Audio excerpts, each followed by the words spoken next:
Olá pessoal, boa noite, tudo bem? Falei que eu ia dar um tempinho, mas eu já voltei. Tempinho rápido esse, né? Mas eu não aguento ficar longe de vocês. Bom, eu vim aqui para fazer uma live bem rapidinha, mas até mesmo para matar a saudade de todo mundo e falar um pouquinho sobre a criminalização das mulheres advogadas na advocacia criminal. Né? Acho que todos os advogados, na verdade, sofrem um pouquinho de discriminação na área criminal, porque existe sempre aquela coisa de como é que você consegue defender o bandido, né? E para a mulher é um pouquinho pior, esse desafio é um pouco maior, né? Então, assim, a gente enfrenta, assim, uma discriminação,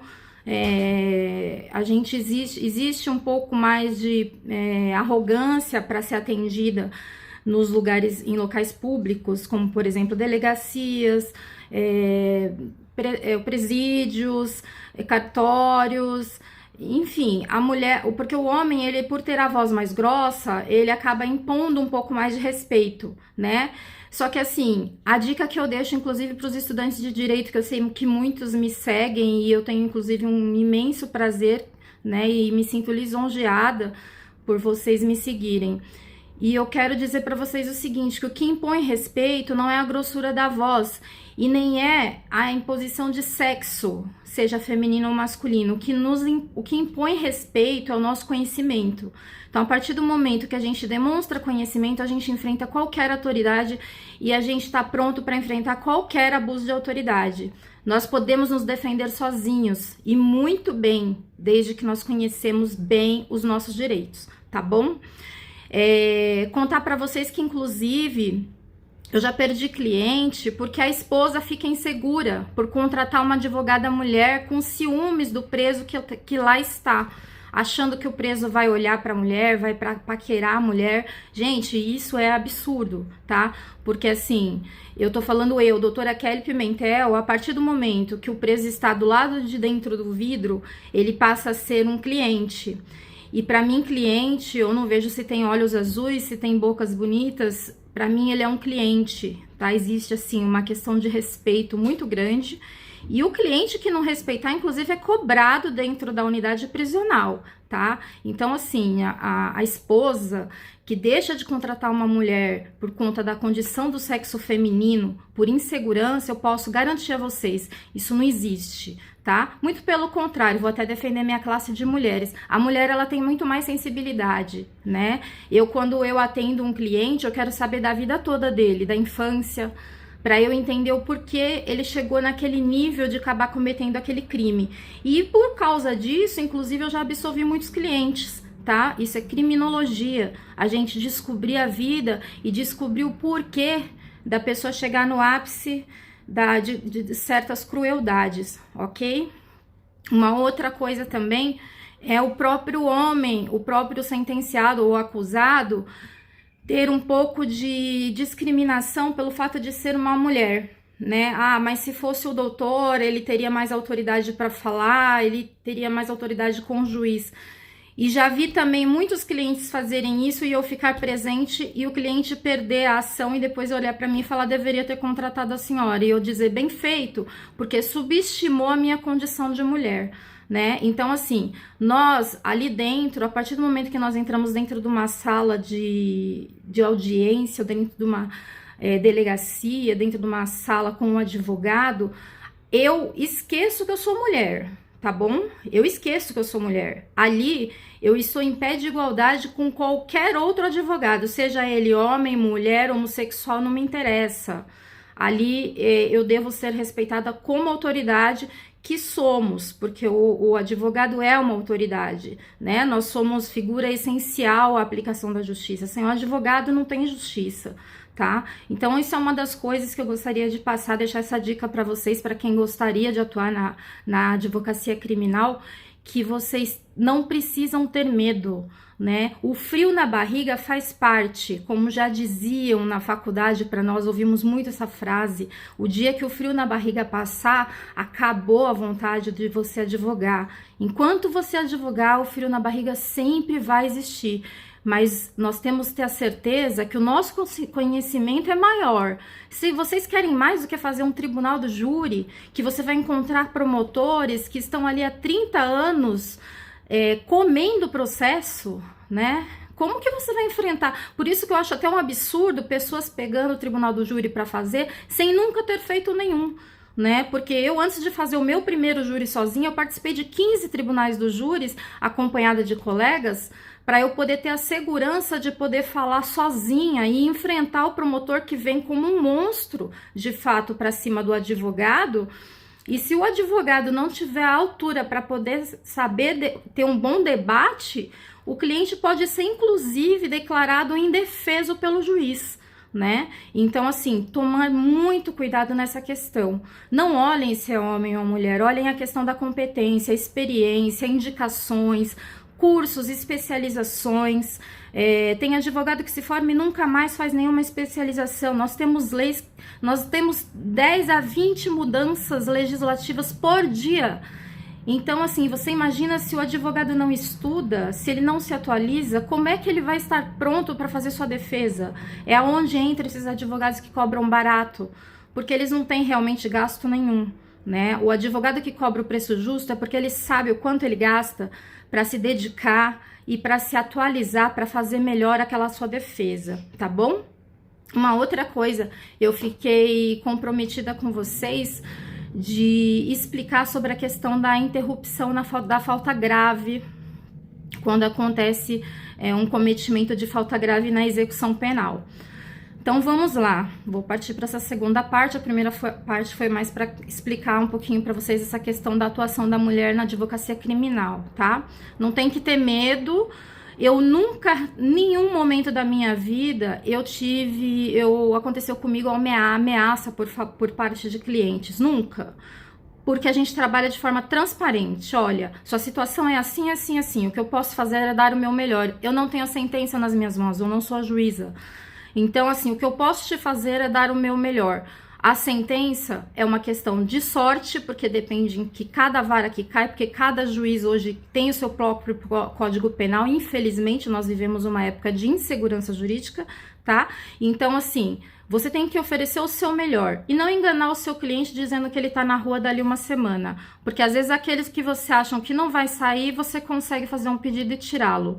E às vezes aquele que você tem certeza que vai sair, você tem que fazer 10 pedidos e ficar levando não, porque infelizmente nós temos um judiciário que muitas vezes nem leem as nossas petições, tá? Então vamos lá, partindo para a segunda parte e depois eu deixo uns minutinhos para vocês fazerem as perguntas, ok? Me perguntaram sobre a questão da falta grave, como é que funciona no decorrer da pena. Então, falando lá, o cliente está cumprindo uma pena, tá, de 10 anos, e aí ele tá na lei de 1/6, tá, crime comum, foi um roubo. Tô falando, inclusive, da lei antiga, porque senão a gente vai ter que entrar em alguns detalhes aí da mudança da lei do pacote anticrime. Então, assim, mencionando a lei antiga, o que acontece? Ele tá lá cumprindo uma pena, então, de 10... Ele foi condenado a 10 anos num crime de roubo. Tá na lei de 1/6, portanto. Então, ou seja, se ele tá há 10 anos, conforme a gente já fez a continha na última vez que eu fiz a live, você sempre vai contar 2 meses por ano que ele foi preso para você saber quando ele chega nesse 1/6, tá bom? Então, 10 anos, 10 vezes 2 são 20, 20 meses dá 1 ano e 8 meses, correto? Então, ele tá lá quando ele faz 1 ano e 7 meses, ele comete uma falta grave. O que vai acontecer? Não vai poder fazer o pedido do regime semiaberto dele, ok? A pena dele não aumenta, como muitos costumam dizer, a pena aumenta. Não, não é que a pena aumenta. Ele vai ficar por 1 ano, digamos que numa situação congelada, tá? Onde não vai poder fazer pedido nenhum de progressão, onde ele não vai poder ter nenhum benefício. Durante esse período de 1 ano, ele vai ficar com um comportamento ruim. Então, toda vez que se pedir o boletim informativo na unidade, que é um documento que a gente pede sempre que vai fazer uma progressão de regime, ele vai vir como um mau comportamento. E o mau comportamento é um requisito um requisito objetivo para que ele alcance o direito a essa progressão de regime, porque a legislação ela exige um requisito objetivo e o subjetivo. O objetivo é que ele esteja no lápis, ok, ele tá, e que ele tenha bom comportamento.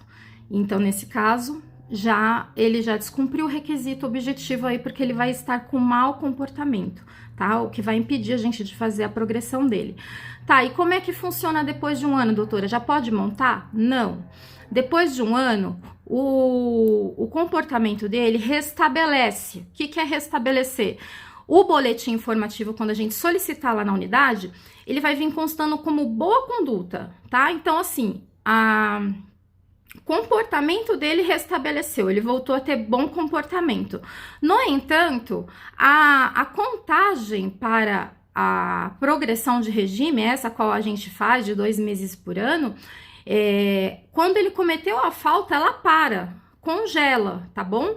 Então, assim, ele vem, uma reguinha, ele vem cumprindo a pena, quando falta 1 mês para chegar num ano e 8 meses, ele comete a falta, certo?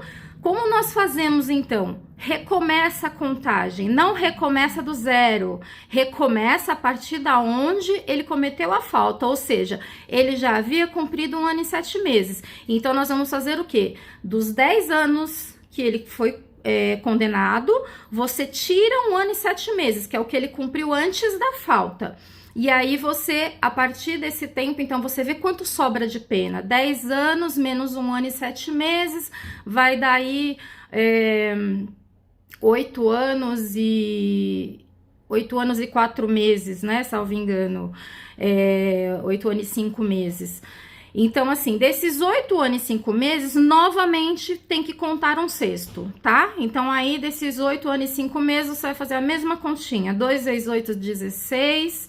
16 dá 1 ano e 4 meses, mais 5 meses, porque foram 8 anos e 5 meses, mais 5 meses vai dar aí uma média de mais ou menos 1 mês e meio, 45 dias. Então, ou seja, ele vai novamente ter que cumprir 1 ano e 5 meses, mais ou menos, para poder novamente, então, montar a progressão de regime ao semiaberto. Aqueles casos onde, por exemplo, a pena é menor, e aí, digamos que a pena era 5 anos, tá? Então, ele teria que cumprir 10 meses. Com 9 meses, ele comete a falta. Passa 1 ano, depois de 1 ano, você vai tirar 5 anos menos 9 meses, que vai ficar 4 anos e 3 meses. Desses 4 anos e 3 meses, você vai fazer a continha de 1/6, tá? Então, assim, 4 anos e 3 meses, 1/6 vai dar 8 meses e 20 dias, mais ou menos, tá? Então, a partir da data do cometimento da falta, gente, presta atenção nisso. Não é a partir da data do restabelecimento da conduta, é a partir dos fatos, do dia que ele cometeu a falta, tá? Então, nesse caso aí dele ser condenado por 5 anos, esse eu já posso pedir. Por quê? Porque o dia que ele cometeu a falta, com 1 ano e 7 meses, faltou ali aquele período que eu comentei, de 3 anos e 5 meses, né? 3 anos e 5 meses, que vai dar 1 ano mais ou menos e...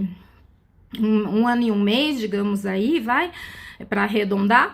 1 ano e 1 mês. Ele já tá 1 ano... que já fez 1 ano que ele cometeu a falta, então dali 1 mês ele já entra no lapso, já pode começar a iniciar os trabalhos, porque nós vamos ter que pedir o boletim informativo, que leva 15 dias para ficar pronto, então já vai se adiantando o pedido de progressão, e aí nesse caso a gente já consegue sim pedir a progressão de semiaberto.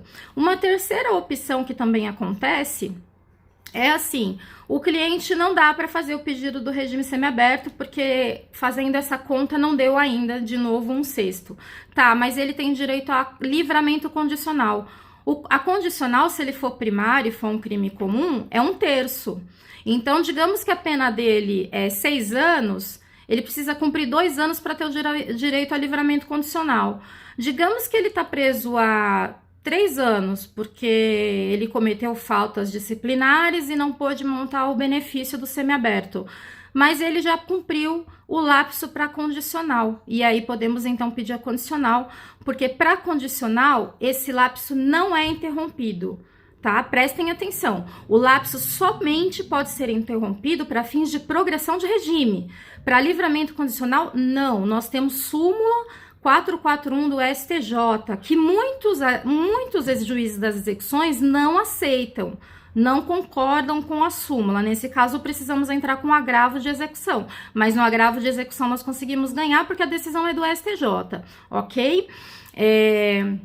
Uma outra coisa que eu ouvi, muito importante também, eu ouvi esses dias em alguns grupos aí que eu faço parte, alguns eu administro, de advogados, e me perguntaram a seguinte questão: mas no caso do livramento condicional, se ele tiver com mau comportamento ainda pode? Não, nesse caso não. Por quê? Porque embora o livramento condicional ele não interrompe essa contagem, a menos que seja fuga ou tentativa de fuga, aí sim interrompe, tá? Mas ele precisa ter o bom comportamento. Esse é um dos requisitos objetivos do livramento condicional. Uma outra coisa é que às vezes o juiz da execução ele nega o pedido do livramento condicional com o seguinte argumento, de que ele não passou pelo regime inicial semiaberto. Gente, progressão de regime semiaberto e aberto são benefícios que estão na LEP, na Lei de Execução Penal. Livramento condicional é um direito que é regido pelo Código Penal, são institutos totalmente diferentes. O livramento condicional não exige que seja passado pelo regime inicial semiaberto. Então, assim, essa decisão do juiz, ela está errada. Então, o ideal é o quê? Faz o embargo de declarações, porque às vezes ele não leu, quem leu foi o estagiário lá, enfim, o escrevente, e quem deu a sentença, inclusive, foi também. Faça um embargo de declaração, né? Dizendo, olha, eu não pedi progressão de regime, eu pedi livramento condicional, o que não pressupõe que ele passe pelo regime menos gravoso, ok? Se ainda assim ele mantiver a sentença, agravo de execução, tá? E aí no agravo de execução, com certeza obteremos êxito, porque a legislação, né? Nós somos legalistas e a legislação impõe dessa forma, ok? Então, a questão ao livramento condicional, percebam, observem, às vezes o esposo de vocês, familiar de vocês está preso há muito tempo porque está cheio de falta, mas aí, já foi feito o cálculo para ver se ele tem direito ao livramento condicional? Porque às vezes ele tem um monte de falta que interrompeu o lapso para progressão, mas ele já tem o direito do livramento condicional, então para que ele vai ficar lá esperando ter o lapso do regime semiaberto? Né? Então, assim, vamos lá, refaz esse cálculo, observa, pede para o advogado analisar o processo, se for físico, tem que ser retirado do cartório, levado para casa, ser feito uma continha na mão, porque tem muito cálculo errado dentro de processos físicos, principalmente, tá? Então, assim, não deixa para lá, porque, assim, 1 ano de pena, para quem tá preso, equivale a 10 anos para quem tá solto. Então, assim, mas só falta 1 ano. Gente, não, 1 ano para quem tá lá dentro é muito tempo, tá? Então, assim, observem muito essa questão. Uma outra questão que eu queria comentar com vocês também, que me fizeram pergunta esses dias e eu fiquei também de responder, é a questão do... Bom, eu vou fazer o seguinte, antes de eu falar desse terceiro tópico, eu vou deixar uns minutinhos aí para dar uma lida nas mensagens aqui de vocês e verificar aí as dúvidas que vocês tiveram sobre essa questão que eu falei, para depois não ficar muito tumultuado, tá ok? Então, vamos lá. Agradeço aí as pessoas que estão assistindo, agradeço os colegas que estão prestigiando, é uma honra saber que vocês estão aí nos vendo. Minha estagiária tá assistindo, que legal, Carol, obrigada por você estar aí, adoro ela de paixão, ela está estudando para a OAB, se formou em dezembro e tenho certeza que será uma excelente advogada. Vamos lá, Simone, boa noite. Simone, minha cliente de quase uma década. Doutora Nercina, minha parceira, né? Uma doutora minha parceira, fazemos tribunal de júri juntos, inclusive vamos fazer um dia 27, que será muito interessante. mas infelizmente não poderá ter a entrada do público devido ao Covid. Dr. Rafael. Muito interessante, pessoal. Muito obrigada pelo privilégio aí de vocês estarem acompanhando. Doutora Sônia Borges, Dona Sônia Borges, adoro ela, tenho um grande carinho por ela. Um beijo para a senhora, um grande beijo. Valdeci, estamos estudando aí uma questão de cursos em breve, alguns cursos para advogados de execução penal, que talvez em breve teremos esses cursos, será bem bacana. Doutor André Ferracini, muito obrigada aí pelo prestígio. Doutor Rafael Habib, meu parceiro também, que também estará comigo no júri, um excelente advogado, obrigado pela presença. Doutor Rafael Oliveira, um parceiro aqui da nossa regional, da nossa OAB Regional Santana. Bom, pessoal, obrigada aí por todos que estão aí acompanhando. Não vou conseguir falar o nome de todo mundo, mas obrigada aí pelo prestígio de vocês, tá? Bom, acho que não surgiu nenhuma pergunta, mas se surgir, depois vocês podem me mandar também no privado, que se for relativo ao conteúdo que eu estou aqui passando para vocês, com prazer eu estarei respondendo. Apenas não respondo sobre o processo pessoal pelos motivos que eu já deixei aqui expostos, tá? A partir do momento que eu tiver que analisar um processo pessoal, se trata de uma consulta e aí terá que ser cobrado.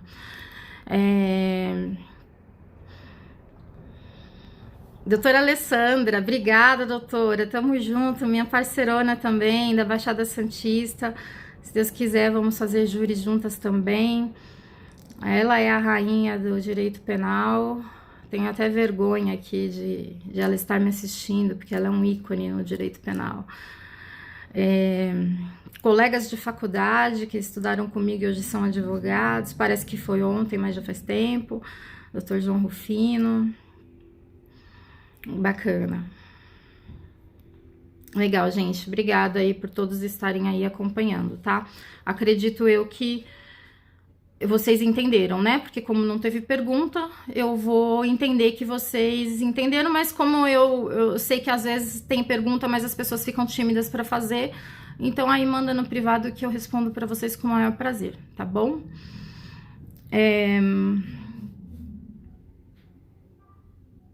Legal. Pessoal, sobre a outra questão que eu vou mencionar aqui no vídeo, né? O pessoal me pergunta muito sobre a questão de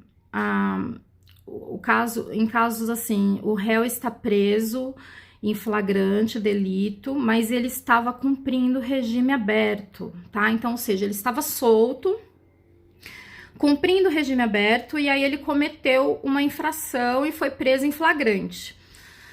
Bom, ele foi absolvido desse crime onde ele foi preso em flagrante. E aí ele recebeu alvará no presídio, mas não soltaram ele.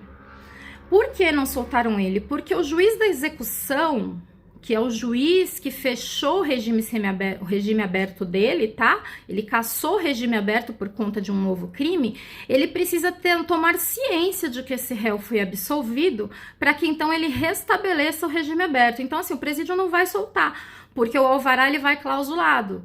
E aí, quando o presídio perceber que não houve manifestação ainda do juiz e não tem ordem do juiz para que ele saia, ele não vai sair. Nesses casos, o que vocês precisam fazer? Contrate um advogado ou vá atrás da Defensoria Pública, mas é necessário fazer uma petição para o juiz da execução, pedindo para que restabeleça esse regime aberto de imediato diante da absolvição no processo que o impedia de dar continuidade no regime aberto, tá? Portanto, e aí fazendo essa petição, o juiz vai verificar e vai restabelecer de imediato e mandar a ordem, o ofício para a unidade prisional, e aí sim o preso consegue sair. Caso contrário, ele vai ficando lá, tá? Então, assim, Por isso eu digo, a figura do advogado é muito importante, seja o particular, seja o público, mas é muito importante, porque vocês não podem fazer pedido ao juiz, né? Existe capacidade postulatória. Somente quem pode fazer petições para o juiz são advogados. Caso contrário, não tem capacidade postulatória, o juiz não vai receber. Tá ok? É por isso que a gente faz a faculdade e se forma. Sem capacidade postulatória, não pode fazer pedido para o juiz. A fulano, mas eu conheço um vizinho que se formou em direito, só não passou na OAB. Gente, só não passou na OAB já não é advogado. Pode ter feito 5 anos, mas não passou na OAB, não é advogado e, portanto, não tem capacidade postulatória para fazer qualquer pedido em juízo. Tá? Então, tem que ser um advogado de fato, seja da casa, seja particular, seja a defensoria pública, mas tem que ser feito o pedido pelo advogado. Caso contrário, a pessoa permanece presa. Sobre questões do fórum, o fórum já abriu, não está liberado ainda para assinar carteirinha, a previsão é que seja mais para frente, e talvez a gente está até prevendo aí que talvez eles pode ser que formatem algum meio digital para que isso ocorra, para evitar aglomeração, não sabemos ainda, mas fato é que aqueles que estão assinando, por enquanto, permanecem dispensados. O importante, uma coisa muito importante a dizer para vocês, quem está assinando e já acabou a pena, como eu já tive alguns clientes que falou, doutora, acabou minha pena, e agora, faço como? Tá, então, eu como advogada deles, o que eu fiz? Uma petição de extinção da punibilidade para o juiz da execução. Porque nesse caso, o juiz ele vai emitir uma certidão de extinção da punibilidade e essa certidão vai garantir ao cidadão, né, que ele possa voltar a ter os seus direitos como cidadão, direito eleitoral, direito de votar, emitir documentos, RG, título de eleitor, CPF, carteira de habilitação e tudo mais, o que ele não podia enquanto ele estava assinando, tá bom? Então, assim, terminou de cumprir a pena, mas não sei o que fazer, procura um advogado para fazer um pedido de extinção de punibilidade, para que gere uma certidão e aí, então, você passa a ter os direitos de cidadão como seria antes de cometer o crime, ok? Então, fica essa dica também, que é bem bacana, bem importante. Acredito, muitos aí, às vezes, deixam de conseguir trabalho por falta de documentação, e essa certidão da extinção da punibilidade, ela vai conseguir te ajudar nesses quesitos aí, ok? Pessoal, mais alguma pergunta, algo que eu esqueci de falar? Se tiver algo que eu esqueci de falar, ou então algo que vocês gostariam que eu falasse que eu não falei, podem mandar no chat, manda sugestão, a gente faz de novo uma nova live falando sobre essas questões. Mais uma consideração sobre a questão da falta grave. A falta grave também, o sentenciado que cometer falta grave, mais um prejuízo que gera é a perda dos dias remidos, tá? Então, assim, aquele sentenciado trabalhava, então ele já tinha remissão. E aí o juiz, existe na legislação um mínimo e um máximo de que possa tirar dele essa remissão. Nunca vai ser tirado todo o tempo que ele trabalhou, mas sempre ele vai perder uma parte dos dias trabalhados, ok? E falando em remissão ela não conta como término de pena, tá? Ela não conta lá para ajudar no término da pena, não, ela conta como dias contados, dias de penas cumpridas. Então, por exemplo, teve uma remissão de 3 meses, ele vai ter direito ao livramento, ele vai ter direito ao regime semiaberto em maio de 2022, o ano que vem. Ele ganhou 3 meses de remissão, então de maio ele já antecipa 3 meses, você não vai ser julgado para o final da pena, tá? Ela vai ser julgada para agora, para a progressão de regime, então isso ajuda a antecipar a progressão. Então, se era maio, né, abril, fevereiro, março e fevereiro, então assim, ele vai passar a ter direito em fevereiro do ano que vem, não mais maio.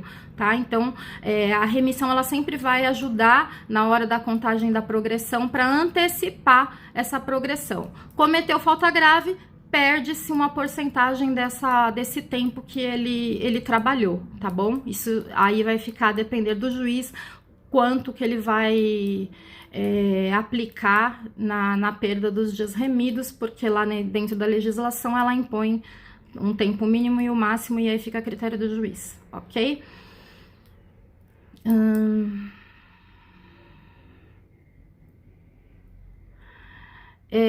Parece que tem, eu não sei, Brito Ribas.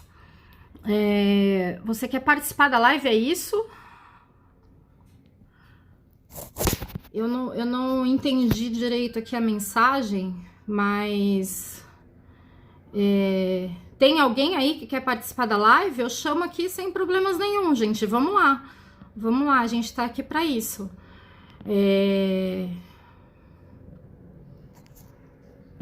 Eu vi aqui Rodrigo Raca, né? Apareceu para mim uma sugestão de chamá-lo para a live. E o Brito Ribas, não sei se procede, mas se for da vontade de vocês e quiser participar, eu posso convidar aqui sim, sem problemas nenhum, para participar da live. Fica até mais interativo. E para mim é uma honra e eu não tenho problema nenhum, seja lá quem for. Pode participar da live, tranquilo. Quem quiser, só levanta a mãozinha aí e diz que quer participar, que eu coloco aqui na live. Se não der tempo de ir lá passar um perfume e tal, não se preocupem. Tudo bem?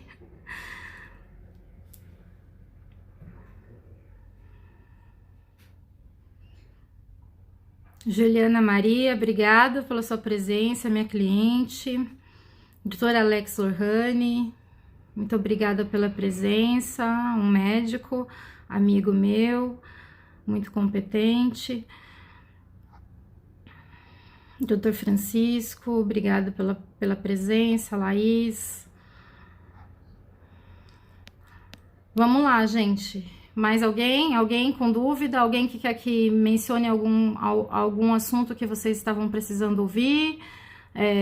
Eu sei que a maioria das lives ela já tem formatação do assunto, né? E eu costumo fazer assim, de última hora, e aí coloco lá na minha live o que mais vem me perguntando. Eu não costumo fazer deixar um tema fechado, né? Eu costumo tirar as dúvidas das perguntas que são a maioria e deixo aberto para vocês opinarem, tá? Tem mais alguma coisa que vocês gostariam de saber? Se for da minha alçada e eu puder estar respondendo, a gente aproveita esse momento que a gente já tá aqui juntinho, né? Nesse calor aqui da emoção, para esquentar um, esquentar o outro, porque tá frio. Então, vamos aí. Dr. Cláudio Suzuki, meu mestre, nossa, um grande prazer você estar aqui me assistindo. Fiquei muito feliz agora em saber que você tá aí. É um mestre eterno, foi meu mestre na faculdade, foi meu professor homenageado, foi meu praticamente orientador, é meu mentor, é um excelente professor e eu me sinto lisonjeada quando ele às vezes me faz perguntas de execução penal, porque assim, ele foi meu mestre, né? Então, para mim é uma honra, assim, inestimável, não tem preço, como outros professores também.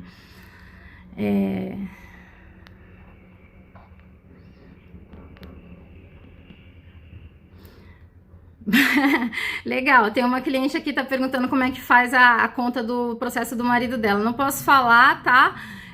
Aqui, porque... existe até questão de sigilo advogado-cliente, né? Não vou poder falar para você aqui, mas como você é minha cliente, eu posso te passar depois no privado, sim, tá bom? Mas aqui não.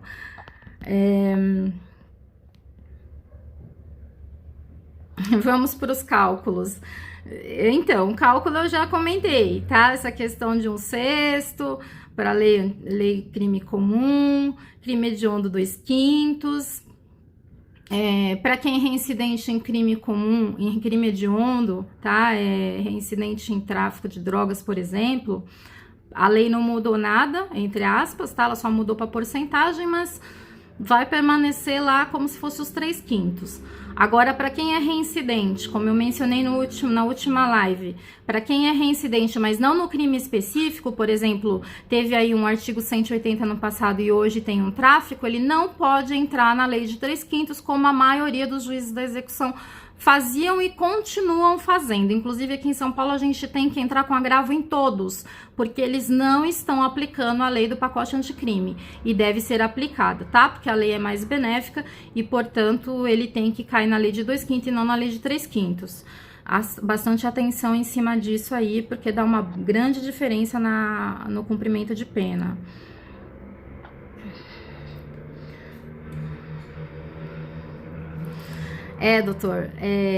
Doutor Suzuki está dizendo que, como o pai dele sempre dizia, na escola da vida todos somos alunos, né, e professores. Eu concordo, porque a gente nunca sabe tudo mesmo, de fato. Eu sei muito pouco, e o que eu sei, o que eu sei eu tenho a quem agradecer, né, porque a gente sabe não só por estudar. Lógico que a gente, sem estudar, não dá para dizer que sabe, né? O estudo é importante, nós temos que estar sempre apegado aos livros, aí o estudo é importante. No entanto, nós temos os mestres que foram os primeiros a nos ajudar, a nos ensinar, né? Porque vamos à realidade. Geralmente, o estudante de direito é um pouquinho preguiçoso, ele estuda só o que o professor manda estudar, né? Agora, quando você vai para a guerra, quando você se forma, que você vai para campo, aí, meu amigo, não dá mais para você estudar só o que você gosta, você vai ter que estudar tudo, né? E principalmente o que for da área que você está atuando, tá? Então, aí não dá para escolher. Eu sou apaixonada por livros, não gosto de livros digitais, meus livros são todos físicos, eu gosto de riscar, colocar post-it, grifar, e esse é o nosso verdadeiro conhecimento, a gente busca assim. Aulas são importantes, videoaulas são importantes, mas lembrando sempre que haverá divergências nas opiniões dos doutrinadores, né? Se você pegar 2 livros da mesma matéria, sempre vai ter uma divergência. E aí quem vai ter que tirar essa divergência é você. Você vai ter que ter a competência de ter o seu posicionamento jurídico, né? Discordar de um doutrinador não é ser arrogante, não. Muito pelo contrário. É sinal de que você estudou e você vai ter argumentação por que você é contra aquele posicionamento. Então, acho muito importante que os estudos após a faculdade continuem. Aliás, acho que devem ser até mais fortes, né? Porque aí você vai estar lidando com casos reais e não mais com o Tício, o Mévio, né? E sim com o senhor Frederico, o seu Francisco, a dona Maria, enfim. Então, você vai estar lidando com vidas. Então, é importante esse estudo continuar. Beatriz, obrigada. Nayara. Bom, tem alguns nomes que eu não vou saber pronunciar porque são muito difíceis, mas obrigada aí pela presença de vocês. Maquele, uma cliente já antiga, uma pessoa que eu tenho um grande carinho, agradeço sempre a confiança que depositaram em mim. Bom, é isso, pessoal, eu vou encerrar, tá? Vou deixar aqui meu tchau pra vocês. Eu vim matar saudades, porque 2 dias pra mim longe de vocês é muito. Tô acostumada, tá sempre pertinho, a gente tá sempre se falando aí pela internet. E então eu resolvi aqui vir matar essa saudade e aproveitar pra tirar algumas dúvidas aí, tá? Quiserem a próxima live deixarem aí sugestões. Na última eu até voltei, né, para falar de novo, porque eu encerrei a live e me chegaram um monte de mensagens pedindo para falar sobre um assunto. Eu falei, como já estamos aqui, vamos voltar à live. Então, se isso acontecer hoje de novo, sem problemas nenhum, tá bom? Porque, como eu falei, às vezes as pessoas têm vergonha de deixar aí nos comentários, tá bom, gente? Mas é isso. Mônica, beijo gigante, saudades. Sempre, saudade de vocês sempre, gente, sempre. Eu sou uma pessoa que eu não só amo a profissão do direito penal, como eu também tenho um grande amor pelos meus clientes, né? A gente pega um carinho muito grande. Ah, uma coisa interessante que eu me lembrei que eu ia mencionar para vocês, tá? Me fizeram uma pergunta, e já não pela primeira vez, mas assim, acho que talvez pela 15ª vez. Me perguntaram o seguinte: como é que você tem estômago para defender um crime brutal como um assassinato? E isso perguntam pra gente. Família, então, nem se fale, tá? Assim, família, minha mãe, minha família nunca vai se conformar de eu ser advogada criminalista. Eles acham que tem tantas áreas, por que eu tenho que ser criminalista? Por que você resolveu defender justo bandido? Eu não defendo bandido. Todos nós, quando nós nos formamos, nós fazemos um juramento, e o juramento é defender a legislação, seja ele trabalhista, seja ele de qualquer área que ele venha escolher. Só que o criminal é uma área que sempre me fascinou desde a área da faculdade. Então, eu fui estagiária muito cedo e eu comecei já a trabalhar na área criminal no meu 3º ano de faculdade. Então, assim, é a área que eu gostei, né? É a área que me dá muito mais desafios, porque a área criminal, ela é muito desafiadora, tá? Ela é muito desafiadora, porque o réu geralmente ele já está condenado. Então você tem que se dedicar muito nas situações. E eu gosto de desafios, tá? Mas como é que mas como você lida? Você vai atender um monstro, como eu escuto, né?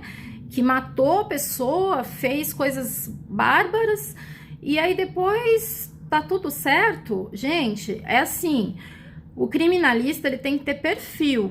E o perfil, quando eu digo perfil, não significa habilidade, não significa competência, porque competência todos nós advogados temos para atuar em qualquer área.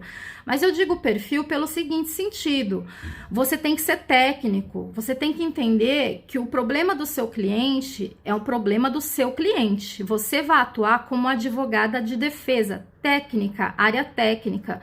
Você saiu de lá, o problema ficou para trás. Você chega na sua casa, a sua vida é sua família, você vai fazer as suas coisas pessoais, você não vai sonhar com aquilo à noite, tá? Você não vai perder seu sono por conta daquele crime bárbaro que aconteceu, por dó da família da vítima, porque se a gente for fazer isso, não é que a gente é insensível, mas se a gente for fazer isso, a gente não vai conseguir atuar na área criminal, nós vamos precisar mudar de área. Tá? E esses dias, inclusive, eu conversei com um amigo que tá morando no Canadá. Na ocasião, eu fui funcionária dele há uns 12 anos atrás, né, como assistente jurídica, e depois ele se mudou para o Canadá. E esses dias ele me ligou, me pedindo uma ajuda de um processo que ele acabou carregando na época, e ele foi embora e continuou tocando esse processo, e agora tá na fase de execução, e ele me ligou. E ele falou isso pra mim, ele falou: Kelly, eu nunca consegui atuar na área criminal, porque eu chorava junto com a situação, eu sofria, eu não dormia, eu não comia, eu comecei a ficar doente. Então, por isso, eu parti para a área empresarial. Então, assim, se você percebe que você não consegue, você tem que atuar em outra área, meu amigo, porque daí o que acontece? Você vai ser um péssimo profissional. Porque você vai misturar suas emoções e você não pode. O advogado criminal, ele tem que ser técnico e a gente tem que ter um psicológico preparado para trabalhar com isso, né? Eu não estou defendendo que o que ele fez está certo. Eu estou defendendo que a legislação me permite aplicar naquele caso, entendem? Assim, não estou defendendo o bandido, eu estou defendendo a legislação que cabe a ele. Se a legislação está errada, aí vocês têm que cobrar da Assembleia Legislativa, que, aliás, somos nós os culpados pelas leis que lá existem, porque somos nós que elegemos os deputados estaduais e federais. Então, assim, quem faz a lei são eles, e nós elegemos.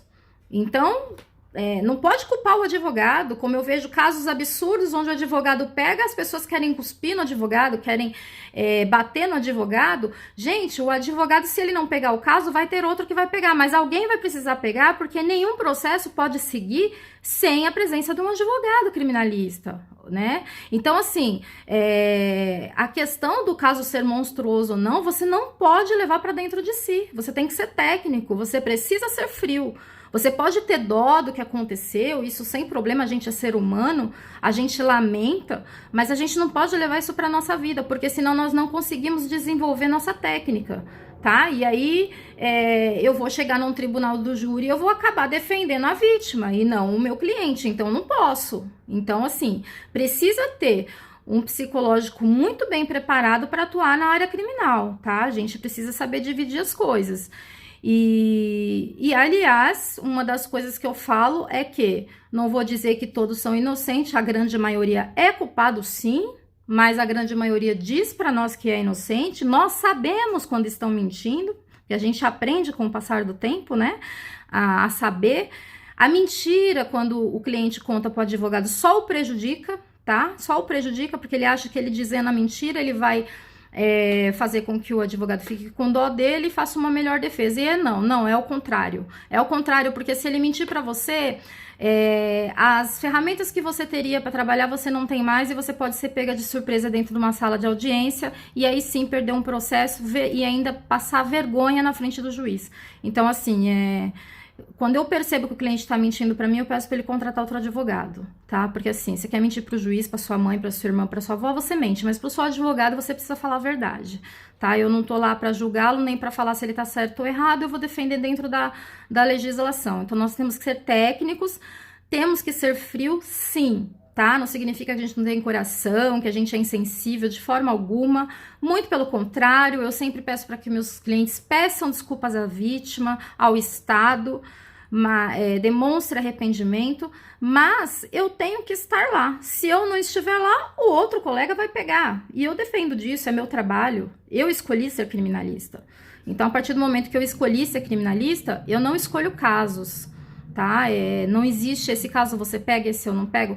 Eu não escolho casos, com exceção de alguns que são artigos muito repudiantes para mim, que sou mulher, e aí nesse caso a gente também tem que ser técnica para saber conversar com o cliente de uma forma de que você não demonstre nenhum tipo de discriminação, até porque não é ético da nossa parte discriminar, tá?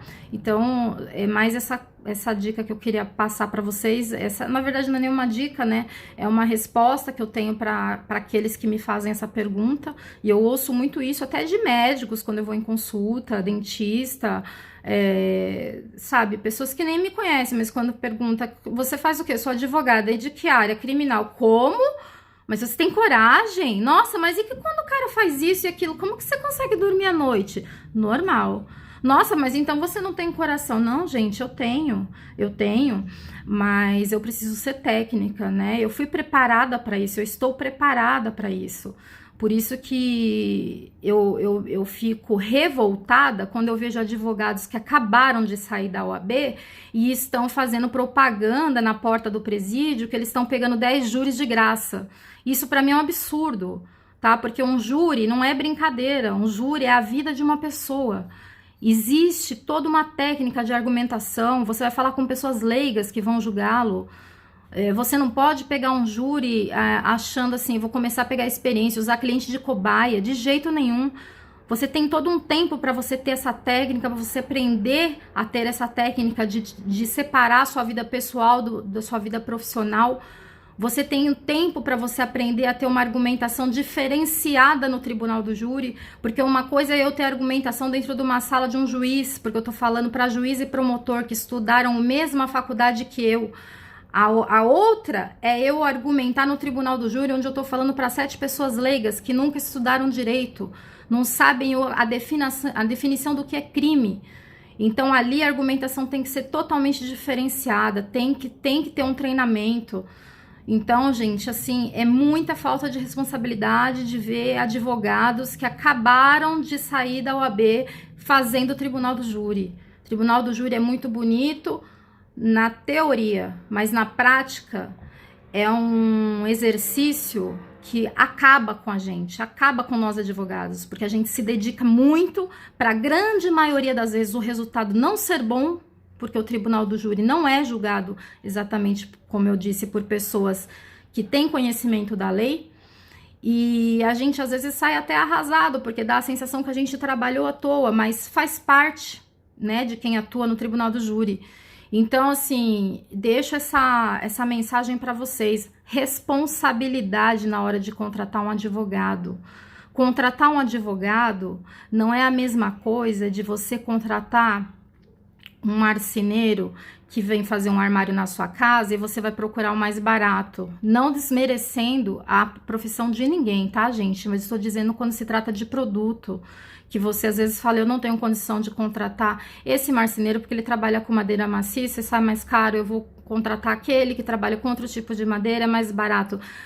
O advogado é serviço, e é serviço que muda a vida toda do cliente e da família. Então, cuidado ao ir atrás do mais barato, porque o mais barato sai caro. Eu já cansei de postar a questão do vinho.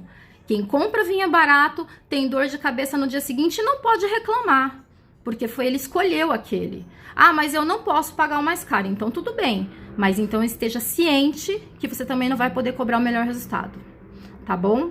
Gente, acho que é só. Tentei falar de uma linguagem mais simples possível para que todos pudessem entender. E espero que vocês tenham gostado da live, né?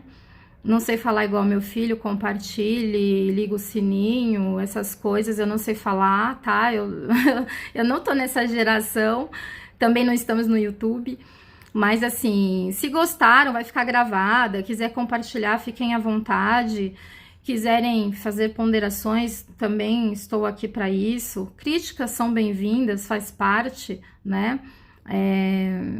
Inimigos é o que eu mais posso dizer para vocês, que faço nascer a cada dia, mas não por parte dos clientes, mas por parte dos colegas, infelizmente, porque tem colegas que não conseguem ver nenhum sucesso do outro colega e ficar feliz ou resolver se unir, né? Ele prefere ficar com inveja. Isso é uma coisa muito ruim, muito pesada, mas também já aprendi a lidar com isso, então sem problemas nenhum. Eu não tô aqui para competir com nenhum advogado, acho que todos nós temos a mesma capacidade. Eu tô aqui para somar, tá bom? Então fica aí o meu recado, que eu tô aqui para somar com a advocacia.